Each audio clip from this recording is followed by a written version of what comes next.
Welcome, guys, to How the Frack We Got Here, a show that takes the news and events of the week and try to make sense out of it all.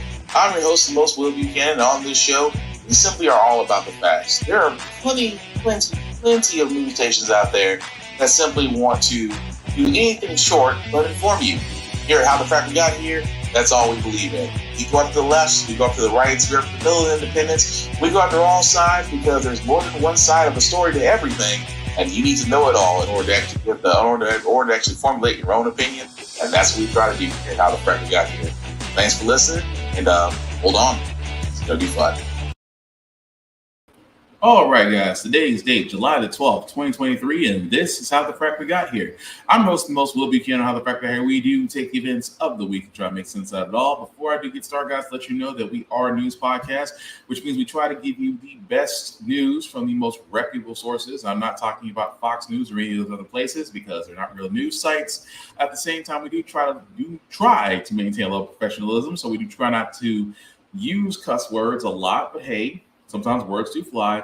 At the same time, guys, there may be things that might be shown that might be too intense for younger viewers, so your discretion is advised. Aside from that, welcome. So let's just go ahead and get right on into it. Right now, the Biden administration, although Joe Biden right now is gearing up for his next presidential campaign run, he's touting Biden economics and things of that nature. But he's also doing something which kind of reminds me of what he was doing the first time he was running, that the Biden administration is proposing making childcare more affordable for working families. Where have we heard this before? The Biden administration unveiled Tuesday a series of proposed measures to make childcare more affordable. Keep in mind, the proposal is stemming from an executive order that he signed way back in April that will make adjustments to the federal child care development block program, which provides states with funding to help low-income working households pay for child care. For example, it would cap child care copays at more than 7% of a family's income and encourage states to waive copays for families at or below 150% of the federal poverty level, or about $37,300 for a family of three in 2023. Now, if you're probably wondering where have I heard this before, it's because Biden tried to make this one of his signature campaign promises when he first ran against Donald Trump, which seems like years ago, but really was only 4 years ago. So I am not against this, but at the same time, it just feels like Biden is kind of doing what Trump's doing right now, which is going back to the oldies. Childcare is high. Extremely freaking high. We all know this. At the same time, it still doesn't address the problem that childcare should not be as high as, say, private school tuition. The average childcare for the average childcare across the nation right now is anywhere between $370 to almost $510 a month. A week is what I meant to say. Not a month, a week. So you got to think, if your childcare is at least $300 to $500 a week, and think about how much you're spending month-wise, that is more than the average. That is more than probably your average take-home pay that you're just spending in watching your child. Which is why a lot of families out there may have to decide on whether or not a parent has to stop working in order to care for the children. And at the same time, why some Americans out there may not be thinking about having children at all, just because of the costs associated with it. I'm not saying it's a bad idea what Biden's trying to do, but it doesn't address the bane of the problem, which again, in our society, everything goes up for your paycheck. It's amazing that yes, you should give tax incentives, you should give tax breaks, your Biden economics, if you will, which is actually aimed at helping the middle and lower class, because historically that's how American economy has always boomed, is that you gave tax breaks and tax incentives to the middle and lower classes. That's how the economy has flourished. Not giving it to the top 1%, which is basically Reaganomics, which is trickle down, which is basically also known as trickle down economics, which is basically BS. So I'm not against the idea of the fact that childcare should be more affordable. It really should be, but we're not looking at the fact of what is making the cost of it so high, which again could be a number of factors. Could be paying workers. It could be also childcare supplies. Formula is still a problem. It just doesn't get said a lot in the news. But if you have an infant, like I have an infant, that uses formula right now is still hard to come by because hospitals usually get priority. But as we talked about in this podcast a few months ago, you only found out that majority of America's formula really only comes from one location. And that one location practically went down and caused a shortage for a number of weeks. But again, that's delving into the problem. Again, I'm not against the idea of Biden actually trying to push for affordable child care. I would still say the best ways to solve those problems is to still look into why things are so high. At the same time, why are minimum wage and we're still getting paid less? Because if you haven't, I mean, we can only stretch a penny so far until it breaks. But again, not against it. But much like most of Biden's presidency, I still want him to do more. I really, truly do. But moving right along, there is another person that's kind of in hot water right now. A Senator Tommy Tuberville, if you don't know who he is, former college football coach, now a state senator, is in hot water because he doesn't believe white nationalists are racist. Yes, that's exactly what he said. Back here, Alabama Republican Senator Tommy Tuberville is tripling down on his claim now that white nationalists are unfairly labeled racist. Tuberville has repeatedly challenged the label of white nationalism, starting back in May in a radio interview while discussing whether white nationalists should be allowed in the military. He said Democrats call them that and that he calls them, quote, Americans. Now the Republican is being pressed again about his stance, this time on CNN. He said a white nationalist to him is an American, not a racist. You said a white nationalist is an American, but a white nationalist is someone who believes horrific things. Do you really think that's someone who should be serving in the military? Well, that's just a name that has been given. I mean, it's not. It's a real definition. There's real concerns about extremism. So if you're going to do away with most white people in this country out of the military, we got huge problems. It's not. It's not people who are white. It's white nationalists that have a few probably different beliefs. Right? That have different beliefs. Now, if racism is one of those beliefs, I'm totally against it. I am totally against racism. But there's a lot of people that believe in different things. Is racist, Senator? Well, that's your opinion. Jay O'Brien is on Capitol Hill. So, Jay, the senator defending his stance yet again today. Yeah, and these comments, as you laid out, Kira, have really followed the senator since he first makes those initial comments in that radio interview in May when he's asked if white nationalists should serve in the military, and he says, I call them Americans. Then he gets that chance, as you laid out on CNN last night, to walk back those comments, to clarify them, to disavow them, and the exchange that you just played ensues. And then there is this third chance today in the halls of the Capitol with our own Rachel Scott. Here is what happened. Can you explain why you continue to insist that white nationalists are American? Listen, I'm totally against racism. And if the Democrats want to say that white nationalists are racist, I'm totally against that too. But that's not a Democratic definition. The definition of a white nationalist is someone. My definition. It is the definition.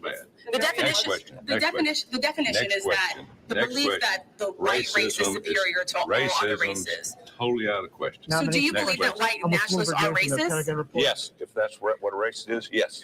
Thank you. All right, so what he keeps saying there, Kira, is next question, next question, next question, as Rachel continues to press him. But that initial moment you see in the interview is he says, if Democrats, meaning saying Democrats, label white nationalists as racist, despite the fact that, as Rachel noted, the definition of being a white nationalist is being a racist. Now, the Democratic response to all of this came from Senator Schumer today, earlier in the Senate, who called Senator Tuberville's comments, quote, wrong, wrong, wrong. He is wrong. So how are fellow Republicans reacting?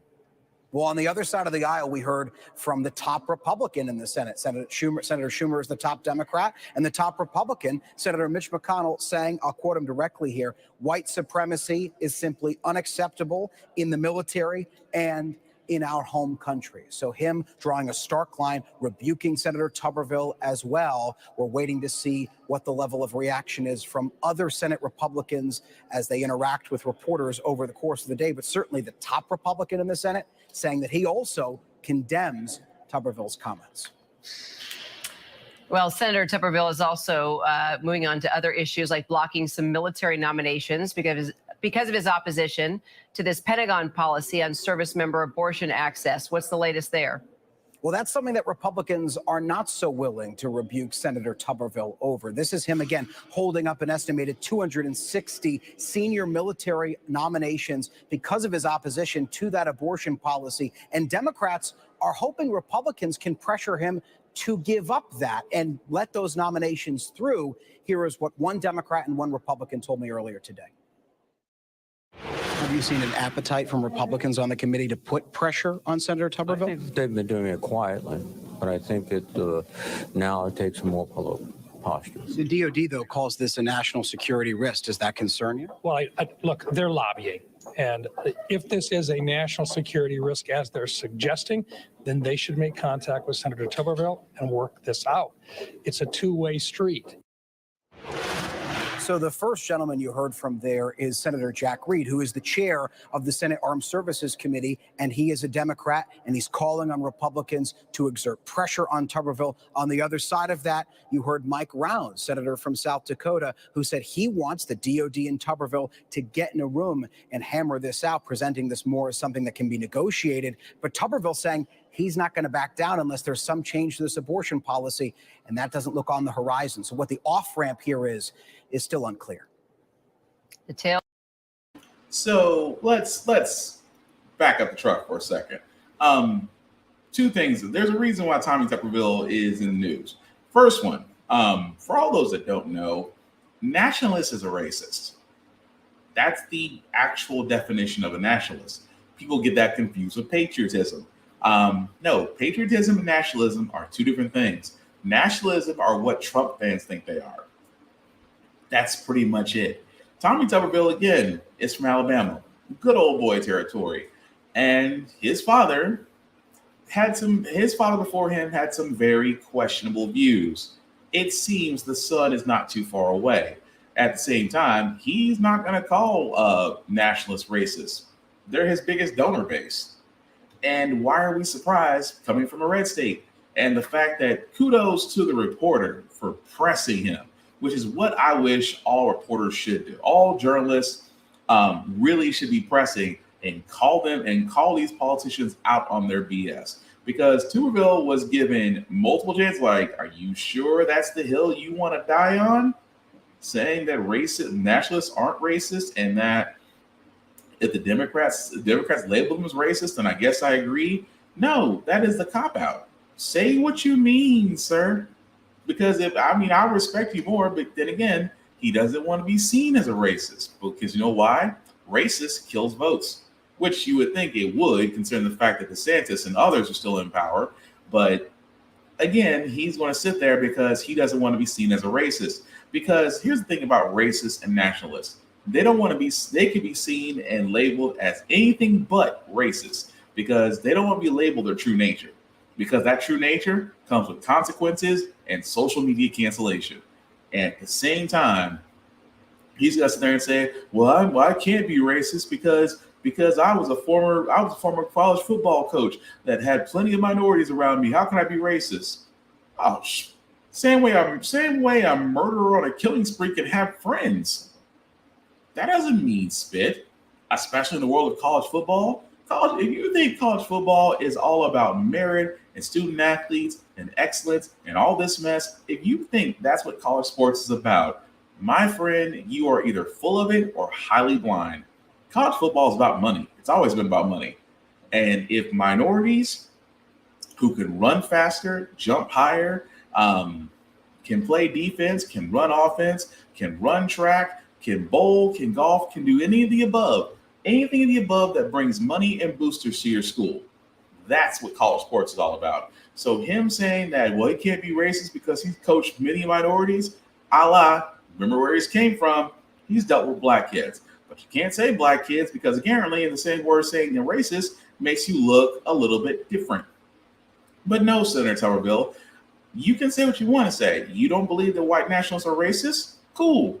Hopefully your constituents in Alabama will see that and decide to make their feelings known up on the voting block. But the other reason why he's being brought up, guys, is because he is literally the holdup to the nominations for armed services. Because as of right now, The leader of the U.S. there is not a current commander of the U.S. Marine Forces right now. They're waiting because, again, there is a bill regarding abortion access for armed service workers that is currently on the docket, and that he wants that amended. And that because of his holdout, nearly 209 nominations won't get passed until he gets what he wants. And that should tell you everything you want to know about the GOP, aside from a bill that we're going to be talking about a little bit later on. But yes, a white nationalist who doesn't think nationalists are racist, but still believes in wanting to control abortion for armed services. And yet they support the troops. Right. I'm just calling a spade a spade. But moving along, guys, I wanted to cover this story because in California, the homeless population is a problem. However, Californians, the state of California spent nearly $18 billion to resolve the homeless problem. They still have a bigger homeless problem. $0.5 billion. That's what California spent fighting homelessness over the past 4 years. At the same time, the homeless population of the state grew by around a third. The problem would be so much worse absent these interventions. And that's not what people want to hear. I get it. We get it. Here's some reductive back-of-the-envelope math. With $17.5 billion in theory, the state could have just paid the rent for every unhoused person in all 4 years. It is reductive, and can I say why with respect? Perhaps that would work for me, because I don't have significant behavioral health challenges. My reductive math did leave maybe $3 billion for mental health and other services, but even if the state did just offer to pay the rent, there just aren't enough affordable houses to go around. Where are we supposed to go? I mean, this is what poverty looks like. Dr. Margot Kushel was just commissioned to find out who is homeless in California and why, in the hope her data might fine-tune the state's response. Her survey has busted some myths. Myth number one, most homeless people don't want a home. Not true. Participants overwhelmingly wanted permanent housing. Take Daniel and his disabled son who live on LA's Skid Row. You would take it if they offered you housing? Yes, I would. Yes, we would together, yes. I'm his father and we need it. Myth number two, many homeless people here aren't from California. Therefore, the state owes them nothing. 9 out of 10 people lost their stable housing here. These are Californians. We have to create the housing for all Californians. There is a state plan to build 2.5 million more homes by 2030. 1 million among them must be affordable. But when it comes to housing, zoning is ultimately down to local government. We've got communities in this state that are refusing to build low-income housing because they say it's all just rapists and child molesters. So that's the dynamic that we're facing. Past 2 or 3 years, the state, they say, has built 13,500 affordable housing units. Baby steps. Christina Smith just moved into one after 5 years on the street. I thought it was fake. I'm sorry. Until they gave me the keys. And then I was like, this is real. You don't believe it after a while. Now to the why. Why do so many Californians become homeless? Even when we did have a job and we tried to look for housing out here, it was like impossible. Rent is too high because housing supply is too low. And many who fall into homelessness say it's really not by much. One of the surprising things was how optimistic people were that relatively small amounts of money would have prevented their homelessness. For a lot of them, that $300 to $500 a month would do the trick. But bigger picture, longer term? At the end of the day, if we want to truly solve homelessness in America, we need to build more housing. That starts with us. New questions. Okay, so the thing about this is, and this is the thing I don't get, because I'm just using California as an example, because it's everywhere, including my home state of Tennessee. It's everywhere. But think about that. In 4 years, California spent $18 billion and their homeless population increased, didn't decrease. You built almost 14,000 affordable homes in that time span. At the same time, there is still the issue of why is let's just say home ownership or even renting an apartment seems nearly impossible. because that's becoming a growing problem in a lot of areas, especially not just California, because even like I said before, even my home state of Tennessee right now, there are more, the name of the game is, and I've said this before multiple times on this podcast, is that who's the bigger cash cow, renters or homeowners? And I have said this many times, homeowners have a finite number of payments you can get from them until they own the home. Homeowners, when they get a mortgage, are working their butts off to try to pay off the home, and hopefully within 10 to 20 years can sit there and say they own their home. That is usually the American dream, to own your home in 20 years or less. But the goalpost keeps getting pushed back. Why? Because you have multi-billion-dollar companies, mortgage lending owner groups that are coming in, that are purchasing these homes with their limitless funds, bulldoze the home because it has acres, will build up apartments, or will build up what I like to call zero-lot homes with no backyards, and will rent them. Keep in mind what I said, not selling, renting. Why? Renters are cash cows. Renters are guaranteed income at the beginning of the month. And companies have figured it. Companies, especially mortgage companies and hedge funds have figured this out. That's why a lot of them, coming usually from up north, places like New York or Vermont or Montana or California, are coming to areas, let's just say the South, for example, see opportunity to buy land or buy homes, and they run with it. This is why I keep saying there's a problem, because this is where government should step in and really start protecting homeowners, because the American dream is to own a home, a backyard, land to your name. That's always been the dream. But that dream becomes harder and harder and harder when you don't address income, when you don't address that there is simply one side out there that has way too many funds, access, and opportunity versus your average American who can have a median income of $45,000 to maybe $60,000 a year, who tries to qualify for a home but has to jump through all these hoops through the very same banks that won't give them a home loan, but will gladly give one of these mortgage or hedge fund people the money they need, even though they have limitless options themselves. That's the game. And so if you look at what California did, you had even I would ask that question. You had $18 billion over 4 years. Why did your homeless population increase? I'm like, how hard is it out of $18 billion to basically build more homes? To me, that's more jobs. To me, that's like, okay, that's a construction to build more affordable homes. That means you have just opened up a new market for construction for builders, contractors, plumbers, electricians, whatnot. You have created literally an industry to build affordable homes in those 4 years. But out of $18 billion, you only have nearly 14,000 homes completed. I'm just saying the math ain't mathing. But at the same time, the American dream to own a home seems to be getting more and more difficult. But I have yet to see city, local, state, and federal governments acknowledge this. Why? Because they're too busy lobbying for their vote. That's why. But again, maybe I'm nuts. Moving right along, guys, I want to cover this story as well, because again, I keep saying that as much as so-called Christians think there's a war on religion, women across the United States should be saying there's a war on our bodies. Iowa, in a special session called by their GOP governor, passed a 6-week abortion ban. Yes, I said it. A special session called in by the Iowa governor went ahead to quickly pass an abortion bill that bans abortion at 6 weeks. Are you kidding me?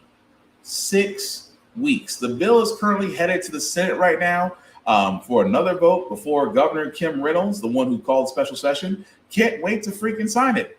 Now, again, the bill does include exceptions for miscarriages where the life of the pregnant woman is threatened and fetal abnormalities will result in the infant's death.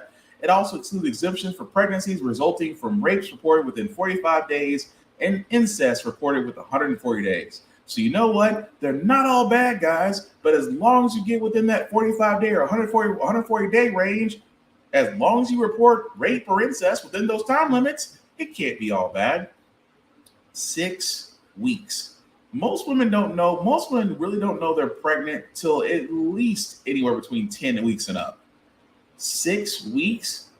And this is why I keep saying, how, and I will always stress this, I am pro-choice. I believe a woman should have a right to her own body.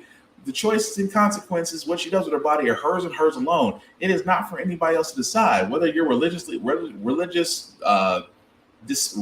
really confused beliefs or whatnot, you can't be mad about what a woman does with her body. You're not a woman. It's not your body. You can't be mad what another woman does with hers, because I guarantee if we put the same restrictions on men, there would be fires and riots everywhere. Tell me when I'm telling lies. But 6 weeks. Again, most women don't know they're pregnant until 10 weeks or more later. But imagine you being pregnant, and at the time of your conception, the time has passed for you to get an abortion. You know what they should say? Oh, I forgot. There is an exemption in that Iowa bill, though. Exemption for anybody that gets pregnant by a Republican or GOP politician. Then it's just God's plan. But again, I point this out so many freaking times. How is it that we are still, supposedly the most progressive free nation in the world, and women's bodies are not their own? I mean, I can talk about the fact that racism will never go away, because the simple fact of the matter is there's 2 other stories got there about reparations, and we'll get to that. But imagine if you were a woman, and I can only imagine, but being a woman in the United States, the fact that your body, if you decide that this is what you want to do, that you have to go through so many hoops by people who's not in control of your body, but you have to get that approval to get something that you want that affects you and only you. Ain't that some shit? But again, I only hope. It is my hope, because again, we have the presidential race coming up next year, and then 2 years after you have the midterms. I hope all the women of the United States are paying attention. These are the people that are deciding whether or not you have access over your bodies. The only thing I can stand and tell you is I hope you bring that same type of energy come voting, because those people need to be out. But also transition to people that thinks that need to be out. Education system. I have said this for many, since this podcast since inception. Education has always went downhill in the U.S., and the pandemic and remote learning just proved the simple fact of the matter is we need a massive overhaul. Alarming snapshot of learning loss from the pandemic. New test results from the nation's report card show in most states, 4th and 8th graders are falling behind in reading and math. The math scores are historic, the worst decline ever recorded, with roughly 25% of 4th graders and 38% of 8th graders performing below the basic level, the lowest of the 3 achievement levels for the test. Students who were already struggling in school showed the most dramatic drop-off. Secretary of Education Miguel Cardona calling the results appalling and unacceptable. They were isolated for 1.5 to 2 years. That's a huge, huge problem. Michelle Burke is an 8th grade teacher on Long Island and has a daughter in 8th grade. My daughter is struggling in math exponentially. A lot of the things that we're seeing emotionally, behaviorally, are putting a huge strain on what you're seeing in the classroom. Huge strain. The findings come more than a month after similar results showing math and reading scores for 9-year-olds fell by a level not seen in decades. The federal government is pumping billions in relief funds into districts, requiring them to spend at least 20% on learning loss. Schools nationwide have been trying to hire more staff, but with teacher burnout and fewer new teachers, many schools face a teacher shortage, especially in rural areas and those with more low-income families and students of color. Good afternoon. IDs, please. At Casa Grande Union High School in Arizona, some classes have more than 70 students, and in other rooms, paraeducators are teaching lessons prepared by a certified teacher. I think of myself, I struggled with math. And if I was sitting in that classroom, I needed help. I had questions. I need somebody to break it down a different way. If there's nobody who has the content knowledge to do that, I'm going to shut down. And I'm thinking many of our students might be shutting down as well. Okay, last couple seconds. So again, see, I want to bring this up for 1 second because I have a very, like I said, I have a very near and dear special place in my heart for educators because those guys do a job to me that's like first responders. They take on the monumental challenge of crafting young minds for the next generation. But think about this for a second. And I give my fiance Kelly credit for this because she said it best. All COVID was the makeup remover for a lot of things. And in this case, that big thing to me was education. Because especially in the South, I've been saying this for years, not only in the South, but across the US, that for the simple fact of the matter, guys, the U.S. has dealt with an issue of education. You dealt with teachers that were underpaid, overstaffed, crowded classrooms, outdated literature. And just recently, there was an attack on teachers, attack on books, attack on education. Don't say gay bill. Teachers using certain books, teachers using certain videos. Parents who believed that CRT was a thing that was being taught in schools, which it wasn't. See, all that basically did was show exactly how bad education has went. And the GOP doesn't care because the GOP wants to privatize education. The GOP's answer to education, charter schools and religious schools getting federal funding. Yes, I said it. Charter schools and charter schools and private schools, sometimes even those religious private schools, getting federal funding. And that's their answer. They want to give you school choice. You can take this voucher and your child can go anywhere they want to. But how are they paying for it? They're taking it away from public schools. And that's the rub. At the same time, you're still not addressing teacher pay. Teachers of certain unions have been on strike only because of the simple fact of the matter that yes, you're not paying them enough. They don't get enough benefits. They're coming too much out of their own pocket. Things of that nature. Your education hasn't changed because you're too busy still doing things in the 1980s. We haven't embraced technology to the point to where it can be useful and helpful to kids. And the simple fact of the matter is, let's also forget the Department of Education's budget gets cut every year, while the military's gets extended every year. The education department has to provide an audit. The Department of Defense has yet to pass an audit. It's a perfect freaking storm. And until the issue with education has actually been addressed, this will continue, unfortunately. But again, I wanted to cover this too, because like I said, talking about reparations, here's the crazy part. Imagine you are the survivor of one of the worst massacres in U.S. history. The Tulsa Race Massacre was brought up during an HBO show a few years ago because a lot of people didn't believe for the longest time that the Tulsa Race Massacre didn't exist. They thought it was fiction. They thought because they saw it on a show that it wasn't real. And a lot of people went back to the history books and went, "Oh crap!" The 1921 Tulsa Massacre actually happened. But again, imagine you're one of the survivors. At the same time, you were going to go ahead and bring up a court case to where reparations were easily, beyond a shadow of a doubt, should be awarded to you. And only to imagine a judge threw it out. Happened all, and if you don't think that happened, it actually did. So 3 survivors of the Tulsa Race Massacre are appealing a judge's decision to dismiss their case for reparations. That in itself is crazy. Leslie Bedingfield Randall, Viola Fletcher, and Hughes Van Ellis have been going up against the city of Tulsa and its officials over this case. Judge Caroline Wall dismissed the case easily on Friday. Now, you're probably wondering, why am I talking about this? I am talking about this is because reparations has been a big thing that has been happening.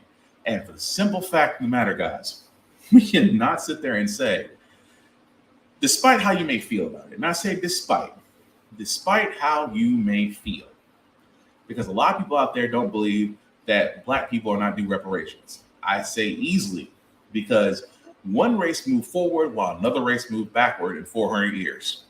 Take it how you will. But when you have a clear case of reparations, a clear case, something of this nature should be easy to rectify. And at the same time, it's not. A judge felt like the case could be dismissed. Now they are appealing the case they are appealing the judge's decision, as they should. But at the same time, what does that actually say? That, oh, you could have everything going for you, but at the same time, it's like, screw it? Really? Screw it? But I shouldn't be surprised by that. But we will follow that up. But again, clear cut survivors, you can track their genealogy to, again, and that's just not one. There have been multiple events like this. But only time out we can say that there's been survivors that can actually speak about it. But again, shouldn't be surprised. But you know who we shouldn't be surprised about? Marjorie Taylor Greene. But unsurprisingly, Congress is gearing up for its next fight. Some of that fighting is within the Republican Party itself after Congresswoman Marjorie Taylor Greene was kicked out of the right-wing House Freedom Caucus. What does that mean going forward? Joining us now to talk about it is Politico's senior congressional correspondent, Rachel Bade. Rachel, let's start with that big news about Marjorie Taylor Greene getting voted out of the House Freedom Caucus. What does that tell us about the current state of the Republican Party? I mean, the civil war in the GOP clearly is ongoing. I mean, this dynamic is especially fascinating because Marjorie Taylor Greene is one of the most pro-Trump, pro-MAGA members of the House, and the Freedom Caucus has long been considered one of Trump's top allies in the House. So what gives here? I mean, for the Freedom Caucus, they were actually created in 2015 as this sort of entity that would band together and try to push leadership to the right on policy matters. They essentially exist because they want to challenge GOP leadership. The problem here with Marjorie Taylor Greene is that she has recently become a top ally of Kevin McCarthy, and that goes against, the whole sort of grain of the Freedom Caucus, and it's really irked a lot of these members, which is why they decided to vote for the first time since they've been created several years ago to expel a member. Now, I do think it's important to note that there are a number of Freedom Caucus members who are now friendly with Kevin McCarthy. Think people like Jim Jordan, who was longtime critic of McCarthy, kept him from becoming speaker years ago, but is now one of his best friends. But the difference between Jordan and Marjorie Taylor Greene, and the reason why she was ousted, but he has not been, is because Marjorie Taylor Greene is very public in her criticism with the Freedom Caucus. She blasted a lot of them for not supporting McCarthy. She blasted a lot of them for not supporting the debt ceiling deal. And the other day, she actually called one of them a word I'm not going to repeat for the sake of children's ears, specifically using a profanity word with a fellow Freedom Caucus member on the House floor. That, I'm told, was the final straw and why she was ultimately given the boot. Thanks for your restraint in not saying that word, Rachel. But, for all that you're saying that the House Speaker Kevin McCarthy has now won some support from those who were critics not long ago, he is still facing backlash from his colleagues right after agreeing to that debt limit deal with the president. Some House members stopped just about everything on the floor for a couple of weeks now. So what do things look like at the moment? Is McCarthy's job in jeopardy at all? Republican members on the Hill like to joke that McCarthy's basically like the cat that has 9 lives. Every time you think his speakership is dead, he finds a way to sort of rejuvenate things and come back to life. I will say that when it comes to conservatives and McCarthy's relationships, a lot of trust has been broken in recent weeks because of that debt ceiling deal he made with the White House. And he's doing his utmost right now to try to repair that. The problem is a lot of them feel like he's betrayed them and broken too many promises. And so, they're going to be watching him very closely over the summer. I'm sure the talk about ousting McCarthy is not going to go anywhere. It's going to continue to happen privately. And another big thing to keep in mind, McCarthy and Donald Trump's relationship is a little bit frayed right now. And that's significant because Donald Trump was a longtime ally of McCarthy, and he shielded him from criticism from the far right for a long time. Well, Trump is angry that McCarthy has not endorsed him for speaker. And, his whole team has been complaining about this behind the scenes, saying McCarthy owes them. What is he doing? And so if Trump and McCarthy are on bad terms, this is going to be a problem for McCarthy in the future when he doesn't have a big conservative and MAGA world defender in his corner. Okay, so let's really get to Marjorie Taylor Greene for a second. She got kicked out of the House Freedom Caucus. If you don't know who they are basically set up to go after anything and everything and basically anything that Democratic president does. They claim it's House Freedom, but really it's just Tea Party light. The fact that Marjorie Taylor Greene got kicked out of that group of people, that alone tells you everything you want to know about Marjorie Taylor Greene. And the fact of the matter is that she doesn't, outside of failure in Chief Donald Trump, she doesn't have a friend in the world. But at the same time, she's still collecting a paycheck for literally doing nothing, right along with Matt Gaetz. How does that not bother conservatives? I will never understand. But speaking of conservative guys, they unveiled a new bill. We should be proud, right? Because conservatives, when they said they were going to come back in and, ride the red wave, they were going to right the wrongs and go after Biden, right? Well, as we've discovered during this congressional run, the Republicans have really been petty, especially with this bill. They're unveiling an election integrity bill. Now, the election integrity bill, you've probably heard this all the time because for the longest time, GOP were saying that we need to strengthen our elections. We need to really protect our voting systems, even though not only did these midterms right along with the previous presidential election were the safest elections on record. Safest. There was no hint of foul play. There were a few stories of improper voting. They seem to be falling on the conservative side. But with that being said, the legislation they're talking about is supposed to have better access to voter data and removing incentives for non-citizens to vote in local elections. Now, what does that mean by that? They tend to follow, and I wish I could make this up. The bill is surrounding what Atlanta did. Keep in mind, Atlanta, which was a hot temper state for Brian Kemp, because remember what Brian Kemp did. Brian Kemp did a voter dump of registered Georgia voters. Close to 300,000 were dumped by him. He also included, for mail-in ballots, you had to have an additional ID requirements. The drop boxes, the drop boxes for ballot voting was limited. At the same time, they famously made a federal felony law that says that people cannot bring food or water to voters in line. Are you freaking kidding me? And the reason why I bring this up, guys, everything that was in the Atlanta bill is included in this bill. This is why this is nuts, because this is what the GOP does. See, what a lot of people understand is the GOP, when Biden got elected, the GOP, along with Trump, they shirked at mail-in voting. They literally turned around and sat there and said, oh, well, mail-in voting is not going to be a big thing. Drop boxes aren't going to be a big thing. But it was. And look at the voter turnout. We avoided a second term of Donald Trump. I couldn't be more proud of America at that time, because we sat there and said, hell no to the orange wave for another 4 years. The GOP has learned. They have sat there and said, oh, we have to stop. We have to limit mail-in voting. We have to limit mail-in voting. We have to limit who can use the drop box. We have to limit what people can do inside of a voting house. I am honestly surprised they haven't went up to be quite honest with you guys, I'm surprised they haven't went up to early voting yet. I'm pretty sure it's on their docket, but I'm surprised they haven't went after it yet. But trust me, it's coming. But to use Brian Kemp and his crazy little dictatorship of voting to basically save him, because Stacey Abrams, I truly believe, if it wasn't for the fact of what Brian Kemp had done, voter purging, putting in those regulations and laws for the state of Georgia, I think Stacey Abrams would have been governor. I truly believe that. But at the same time, this is coming from the GOP, which means it's coming from the House of Representatives. It's going to the Senate, which is still ran by Democrats, so it's probably going to be dead on arrival.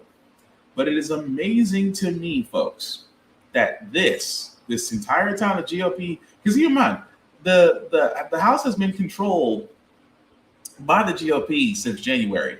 We're now in July. Can anyone name one productive item that has been beneficial to the American people that the Republicans can sit there and say during their campaign trail for whoever's running for presidency next year? What's one productive thing the GOP has done to help the American people? Because I'll tell you what they haven't. I'm going to tell you what they did do. They did pack the Supreme Court to conservatives to where it's heavily conservative leaning, which allowed them to strike down Roe versus Wade. It allowed them to strike down affirmative action. Let me stress that very heavily. It allowed them to strike down affirmative action when it comes to colleges. But again, just because a crack in the wall doesn't mean that wall is stable. That's all I'm saying. At the same time, what have they done? They still haven't increased wages. They said they're going to bring jobs, but the jobs they bring are still paying $9 to $10 an hour. At the same time, they've cut benefits. They've made it harder to get food and SNAP benefits. And at the same time, a lot of these states are loosening child labor laws. Sarah Huckabee in Arkansas has made it easier for kids to work longer hours. But as long as they get their parents' permission. When we just covered stories of kids less than 14 and younger working 40 to plus hours at fast food, at food processing plants, at meat markets, and they're working 40 plus hours. So that's the GOP's answer so far, guys, that child labor is okay, as long as it's the parent's signature, that we're going to strike down affirmative action in colleges, and at the same time, we're going to kill Roe versus Wade. And yet you have Clarence Thomas, Uncle Ruckus, as far as I'm concerned, is salivating at what's next. My guess is Brown versus Board of Education. I can't wait to see how they're going to explain that one. But that's what the GOP has done. And even more so, talking about affirmative action in colleges, you have Senator J.D. Vance of Ohio, who wants to go after liberal arts colleges and Ivy schools after the ruling affirmative action, saying that you guys need to turn around and respect the rule of the Supreme Court. As he said, quote unquote, as you know, the court has instructed you to honor the spirit and not just the letter of the ruling. You and your institutions expressed open hostility to the decision and seem to announce an intention to circumvent it. Now, for all those that are probably wondering about affirmative action, a group of Asian students brought forward a case to the Supreme Court saying that they were not considered to be accepted to Harvard because of their race, and try to say that affirmative action did not benefit them. Let me stress something very clearly. Because a lot of people believe out there that we no longer need affirmative action when we do. Because, and I say this with all sincerity in the world, the people who believe that we don't need affirmative action are always going to be white. Because there's this little thing, and I keep on saying this whole time, white privilege, that they don't see it because they don't have the same hardships or challenges that we do. So the problem is going to be with them is they're always going to look at it as, we're progressive now. We don't need affirmative action. Do we really need to have a policy in place that forces colleges, schools, jobs to look at individuals and other minorities to base them on their merit to ensure that we are giving everybody an equal shot and opportunity? Yeah, you do. Because beforehand, you didn't have it. And at the same time, who can honestly sit there and say that we're getting hired or accepted into schools before affirmative action started? I'll tell you right now, it wasn't white folks. Black people need affirmative action. And again, I know this is only towards schools, but at the same time, guys, it's only a matter of time before they try to circumvent it somewhere else. But speaking of circumvention, terrible segue. But anyway, Another strike is on the way. Along with UPS, hotel workers are now joining the fray, right along with those in Hollywood.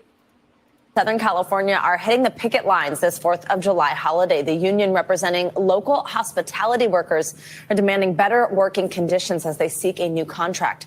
NBC News correspondent Nyla Charles joins us now with more on this. Hey there, good morning. So these workers, they're members of what's called the Unite Here Local 11. That's their union. Explain to us how this got to this point of actually going on strike. What are they looking for here in this new deal with management? Well, first, Savannah, you cannot ignore the timing of this, right? This is one of the busiest travel weekends of the year, and these hotel workers are going on strike when a lot of people are coming to Los Angeles looking for a stay at a hotel. Well, this is what they're demanding. They make about $20 to $25 an hour. They want a $5 raise right now, also asking for annual raises and more benefits as well. They say ever since COVID, they've been understaffed and underpaid, and that's why when you go to a lot of hotels these days, you're seeing housekeeping services available upon request. And that speaks to the shortage of workers that hotels are already facing, even leading up to this strike. So listen to what the union told us about why they're demanding this right now. The hotel executives have been raking in money since the middle and beginning of the pandemic. They've gotten $15 million of bailouts from the government, while the workers, the dishwashers, the servers, the housekeepers are barely scraping by. So there's concerns, really echo concerns from workers across the country who say their wages aren't stacking up when you look at inflation. Of course, now these hotel workers are asking the hotels themselves for more money, given the fact that they're bringing in a lot of profits right now. Savannah? Let's talk about the other side of this, Nyla. What are we hearing from hotel companies, hospitality companies about these negotiations? Hotel companies say even though they've offered these workers half of the raise they asked for, they still have no deal. At this point, negotiations are at a standstill, Savannah. The hotel companies are accusing the union of not coming to the bargaining table for days now. So now in just several hours, we'll see thousands of hotel workers across Southern California striking just as people are coming into the city looking for a place to stay for the 4th of July. Savannah? All right, Nyla, thank you. Okay. So that really was an example. Even though it's 4th of July, that strike is still pending. And I know. I would say hi. Say hi, Obi. He's enjoying himself. But yes, the whole idea of the workers going on strike, again, I feel like we are still having the same discussion. What I mean by that, folks, is that companies don't believe in the fact that they think that they can sit there and say, "Oh, well, you guys don't really need anything. You guys okay because we control the purse strings. You may control the pocketbook. This is true. You may control the purse, but you need our labor. At the same time, for hotels, especially in California, you need all the freaking help you can get. At the same time, offering half of what they're asking for in a raise is an insult. It really, truly is. And I keep saying to you guys all the time, join a union. Do never negotiate on your own. Not when you're going, because they're trying to say, why do you need a union? Why can't you just talk to us? Because they will not take you seriously. That is why. At the same time, I am for those workers. You should strike because guess what? The way things change, it's always been the same way in this country. If you want something to change, attack the money. Always, first and foremost, attack the money. Same thing with UPS, because UPS customers are really starting to feel the heat because they are about to strike. An authorized strike is about to happen between the U.S. between the carrier and the Teamster union, because right now both sides are walking away with UPS saying that we offered a great deal, but the Teamsters still walking away, and the Teamsters instead laughing about this as an insult. Keep in mind, we are in the summertime. If you've ever seen a UPS truck, it is basically a metal box. There is no air conditioning. Those guys are usually in shorts. At the same time, no air conditioning, doors always open, and they're trying to deliver packages, especially in places where pretty much you're on God's hot plate. It's not too much to ask for raises, air-conditioned trucks, and things of that nature from a global logistical company that makes $100 billion in revenue annually. The one thing I will say about this, guys, is that when it comes to these types of companies, they literally and figuratively can make money and still be able to give these people what they're asking for. But again, we'll cover that as it comes along. The last story we got, guys, before we get to our feel good segment is, again, this is the reason why I don't understand how banks are above the law. First, Wells Fargo commits identity theft. Now Bank of America. And you know what Bank of America gets to do? Pay a fine. For anyone who banks with Bank of America. Yeah, the U.S. government has ordered the company to pay more than $100 million to customers over illegal fees and other issues. The Consumer Financial Protection Bureau says Bank of America will also have to pay $150 million in penalties for issues dating back to 2012.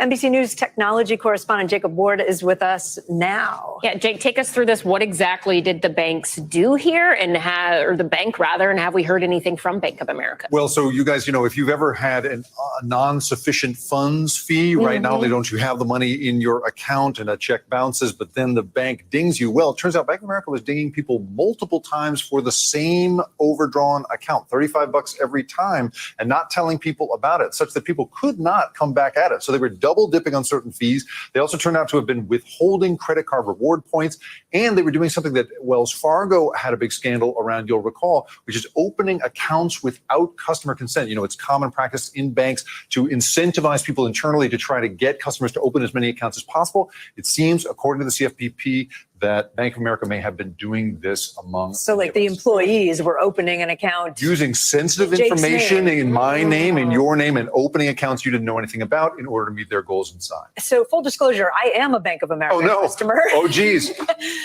But bottom line, for people who are like me, are we standing to get some money out of this, or does it depend on whether you had those fees charged? That's so interesting, so that you are one of these people. So, assuming that you also were in some way either, hit with one of these fees or perhaps did not get the bonus you were offered, that $150 million you mentioned that's being paid as a penalty is actually going into a CFPB fund that's supposed to go out to people. And Bank of America is trying to actually give out, or is going to be forced to give out about $80 million, a little more than that, directly to consumers. So it seems that you will probably get notice from that bank that you're owed some money. Divided up, though, by lots and lots of people. Probably so, but that $35 over and over again made a lot of difference to people who didn't have enough money in that.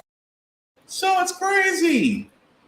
Again, you just saw a bank literally and figuratively. That's identity theft, guys. That's identity theft. There is no way, shape, or form that's identity theft. A bank, an institution, just got caught doing that. Wells Fargo did. CEO resigned. They paid a fine. Bank of America just did. May have to wind up paying $100 million. CEO may step down. Nobody goes to jail. How? If myself took someone else's identity, social security number, and I opened up credit cards, checking accounts, things of that nature in their name, that is identity theft. 9 times out of 10, my black tail's going to jail. If a bank does it, they get a fine. How is this possible? That is the question I ask. How is this possible? It shouldn't be possible. And yet at the same time, that bank, much like Wells Fargo, will definitely be allowed to run. But again, if you are a Bank of America customer and you feel like that is also in your wheelhouse, definitely, hey, seek legal counsel. See if you're owed some money, because they're paying out somebody. That's true. But we're going to go ahead and move on to our feel good segment, guys, because you don't have the fact we got here. We do cover a lot of things that are doom and gloom and sometimes make you lose your faith in humanity. But hey, it's Wednesday, which is hump day. Tomorrow, which is Friday Eve, which is Thursday. We want to leave you guys out some good vibrations. And I want to start with an event that happened over the weekend that I thought was pretty cool. That, again, for me being a blurred, I hope to take my family to this one day. BlurredCon. If you don't know what BlurredCon is a con that does happen that does happen. Well, this time it happened in DC, but as you can see here, they're setting up for Summer Madness in Virginia. But BlurredCon did actually happen in Washington, D.C. It is a convention specifically set for those of the blurred and nerd variety. And as you can see from here, they had guests, they had wonderful cosplays, and really just a great time for people of fandoms, for Black people of fandoms to really come together And I just love seeing that. At the same time, guys, the beauty part about BlurCon was, from what I've been told, it was all love. Everybody had fun. It was a little hot because, summertime, it's going to be hot everywhere. But the fact that a lot of people were able to come together, cosplay, as you can see right there, because it was Fade to Black, which again, you can see there, a lot of people were coming together. And it was just, from what I've been told, a great time. I'm envious as all get out of it, but hopefully next year I'll be able to take my family and enjoy it and be able to enjoy that for myself. But I just love seeing, and I had no problem saying this, I love seeing Black people come together and just have a good old time and just celebrate and just enjoy fandoms. So I just thought that was cool. But that's going to do it for this podcast, guys. I do thank you all for watching, for liking, for letting people know this is live. I certainly appreciate that. Some shameless plugging, guys, before I do get out of here. I always do want to start with a good friend of mine because he supports this show from where he's at, and I always want to definitely show him love. I'm talking about my buddy Vaughn at BigVZA on all social media. You can definitely check him out, especially his YouTube page, where there's plenty of Fury music to where you can sit there and get some for yourself. He will not put a ban or copyright friend on you. You'll be able to enjoy it, but definitely check him out, BigVZA on all social media. As for myself, guys, you can find me BlackBox447 on all the socials. I usually do reviews and everything that I read, that I play, some gem stuff, because I still believe in doing a couple push-ups. The link at the bottom, guys, I'm going to make that a little bit bigger. If you copy and paste that link into your browser, we'll take you to my link tree that has the YouTube and Facebook groups for all of my podcasts. How the Frack Got Here, Get Bit, and of course, off this podcast. Definitely like, share, and subscribe. I would certainly appreciate it because I want to keep the conversation going on everything that we discussed. And again, keep it clean, keep it classy. We're all sharing ideas. But if you are a Trump supporter that's trying to talk mess, hey, you walk in the lion's den. You know what's up. At the same time, guys, I usually say this because every year we need to be more about helping and sharing people. If you've got a friend out there that's promoting something, a friend that's starting a business, a friend that's starting a podcast, something that they truly wholly believe in, at the same time they're trying to get buzz going, and it takes $0 to share something. I'm not saying donate or buy into their business. If you can, you can. But when it comes down to actual promotions, it's $0. In the world of social media, promotions help, especially from those that care and love to see people succeed. And I will always say this in the words of Issa Rae, I am rooting for everybody Black. But also that being said, guys, the last thing I'll say about How the Frack We Got Here, it's all about staying informed. We are not trying to reinvent the wheel. We are simply giving you all the information allowing you to make up your own mind, but we do provide a logical perspective that goes along with it.